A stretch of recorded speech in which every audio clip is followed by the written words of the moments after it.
Remember when OpenAI shocked the whole world by releasing Sora app? Everyone was using it. Like the AI slop was everywhere. Your even Instagram feed was full of Sora app videos. What happened to this app right now? And why did OpenAI decide to suddenly shut it down? Is it that expensive to run a video generator app or a video social media app that is all AI?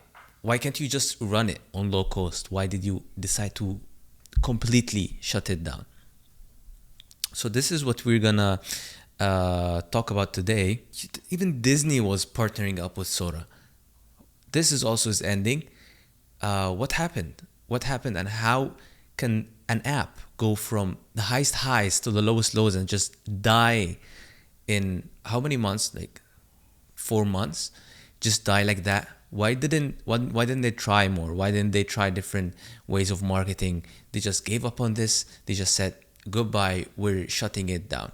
And by the way, the idea itself was interesting.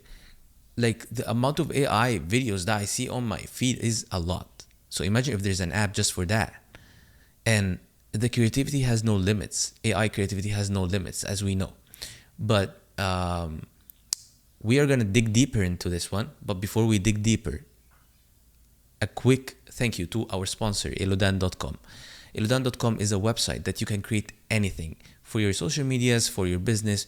You can create images, you can create videos, you can even chat with it, all using AI. So I'm going to show you a video showcasing elodan.com right now.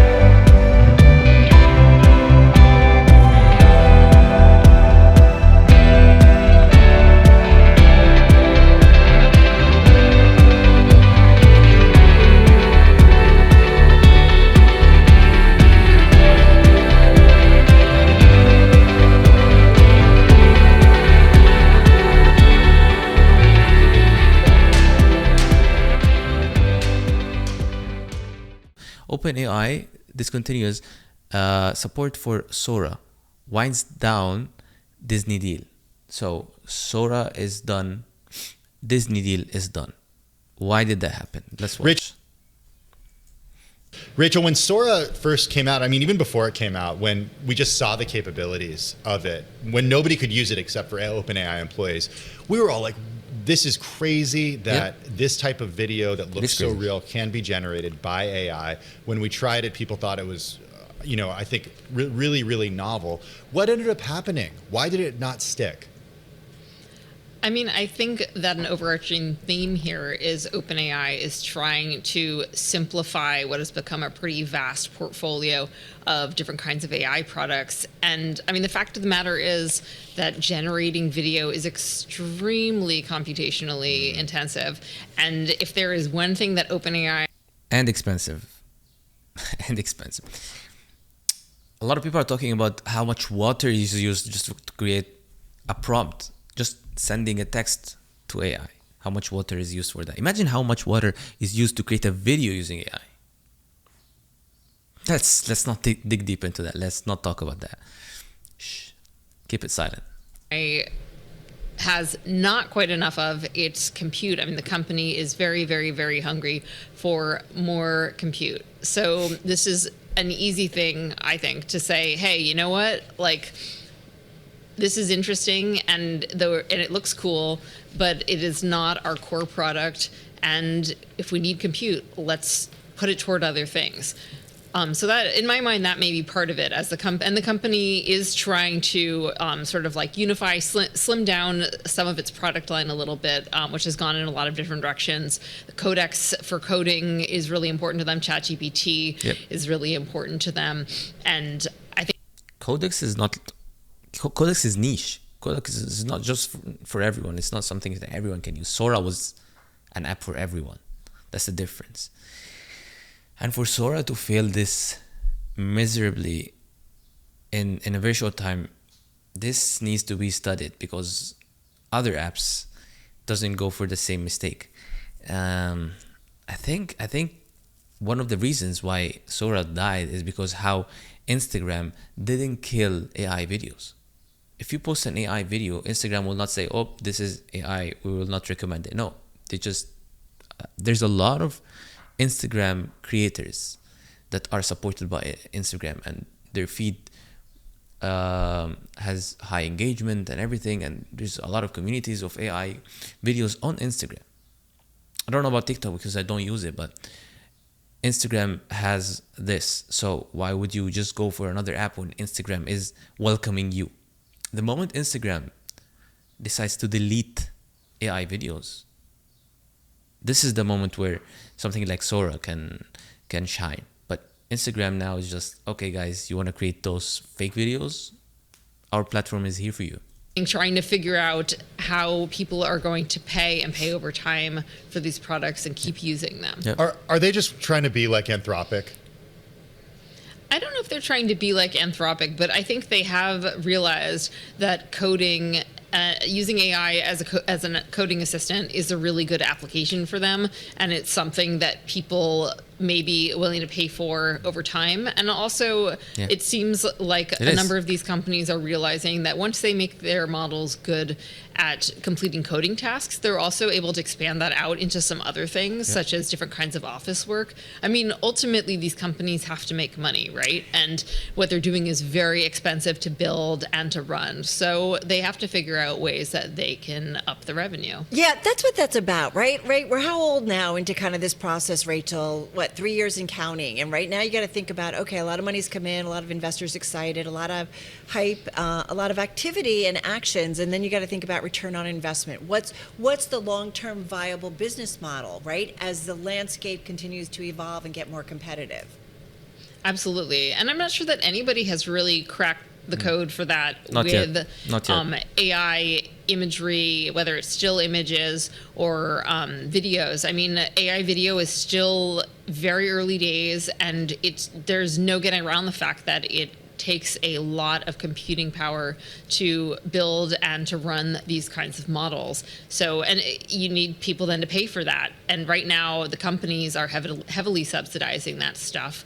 And there's just, you can only do that for so long. And you need to find like a market fit at some point. And Yep. you'll notice people have not been talking about it that much. You haven't seen anything really splashy that obviously uses Sora or other competing companies' products either. It's just a very tricky market. But it's still really early days for that type of technology, and it does seem really promising, especially when it comes to, and we're going to talk with Chris Palmieri in a few minutes about the Disney side of things. But I mean, that was This is what I don't get. What's Disney's part in the whole Sora AI thing?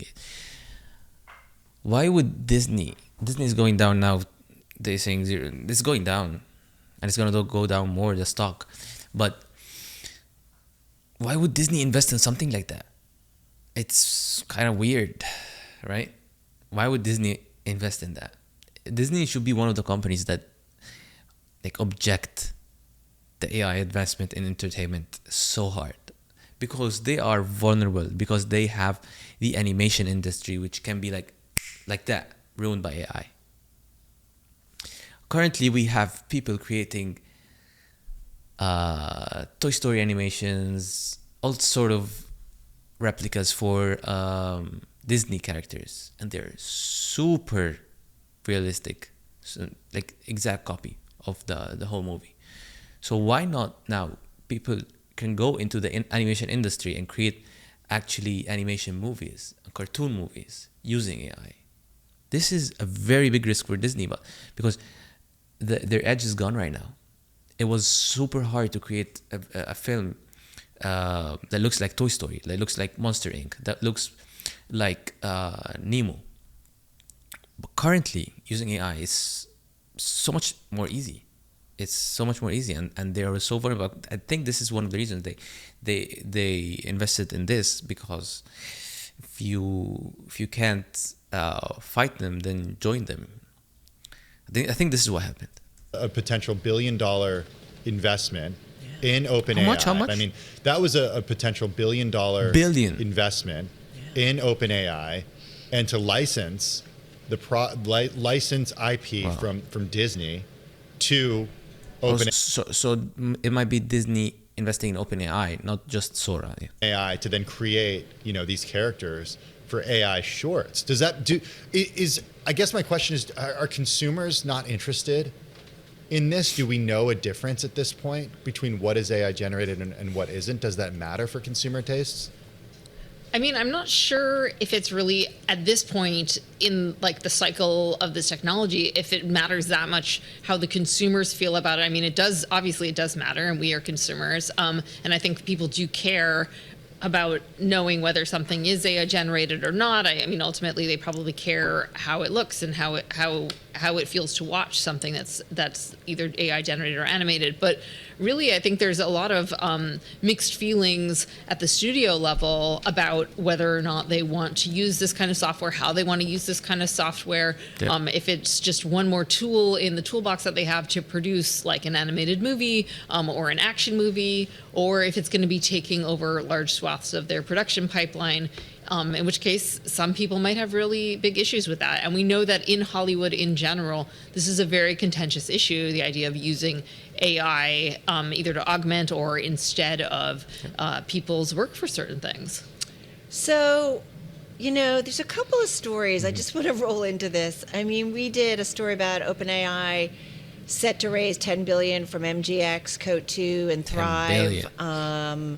So we're talking about a major funding round. We also still have Microsoft. Is it a 27% stake in OpenAI?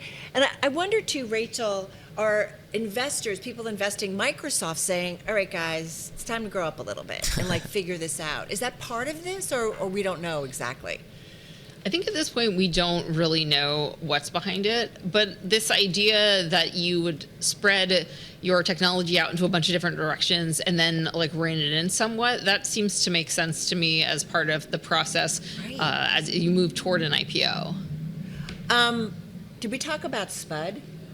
Can we talk about Spud? What is this new AI model? What do we need to know about this? Spud. I didn't hear about Spud. I mean, this What's is Spud? a forthcoming model that we have heard about, but it's still TBD what exactly is going to be coming out about that one. Is it a model for that ChatGPT uses? What is it? What is the iteration of it? I am not sure, to be honest. So okay. To be determined when it comes to Spud. I like the name. I don't know. Just to wrap up here, Rachel. I mean, you cover this stuff. This seems logical. It's so funny. I feel like we're still so much in the exploratory What is process. Spud? And why did they ask about it right now? But it does feel like the conversation has shifted more. OpenAI. What's Spud? Spud. OpenAI. Spud AI model. OpenAI just killed Sora as the company readies IPO and new Spud model. Let me see that.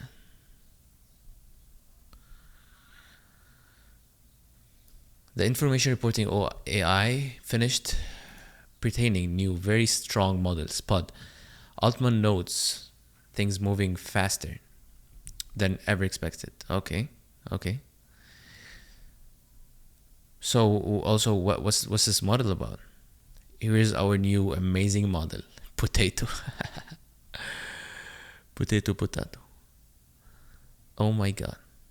I saw another model. They just removed one and put one. Wow, Sora is being canned.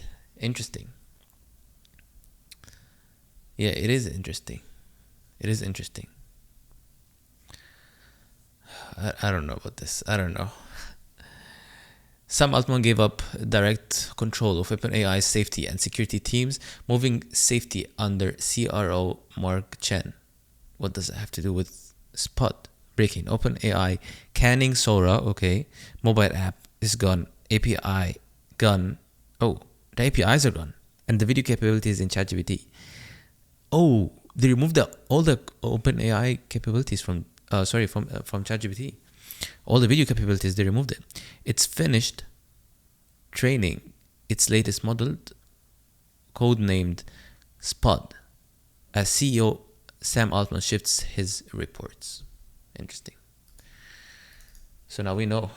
They are just saying that we shifted from Sora to Spot. We didn't fail completely. We just shifted.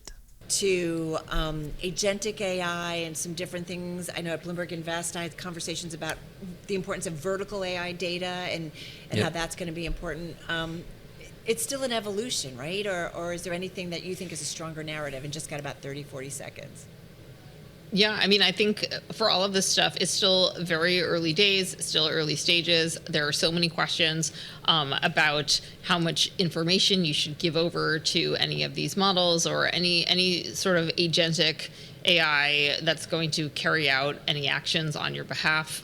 I think there's still a lot of questions there. It's also not clear to me how people are actually using this stuff and then finding it really useful. So there's a lot of things that we still need to figure out. All right, thank you so much. Thank you so much for this intel. But as we said, this is very early. First of all, second of all, I think that most companies are heavily subsidizing the costs, and a lot of companies are just underestimating how costly it is to create something like this. Imagine how costly it is to just run Instagram. You want to create not only Instagram, you want to create an AI Instagram. And AI on itself is super expensive. So how about AI social media? This will be insanely expensive to run. So they took the risk.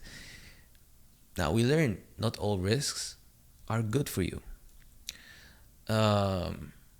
So AI video might be an amazing technology, but the business model is the problem. The business model is always the problem when it comes to successful businesses, successful AI businesses. Just nail the business model and you will win. Sora is now dead. Goodbye, Sora. It had like its memories with us. It's like maybe 3 days of memories. Now we're talking if something pop off and something is famous, it can be trendy even if it's an app just for 3 days. It's so hard to compete with the giants right now. So hard. And this is the proof that it's insanely hard to compete with the social media giants that we have right now. Meta, Google, and X. You cannot compete with those right now. Sam Altman tried it. He failed. Let's see who else is going to try it. Maybe Microsoft comes up with something similar. You never know. And maybe X itself creates a Vine alternative just for AI. And this is to be determined, as she always say. Thank you guys for watching. Make sure to check elodan.com. You can create anything on this website, any AI generated websites, all in one place, elodan.com. I was about to say OpenAI.com. No, elodan.com. Thank you guys for watching.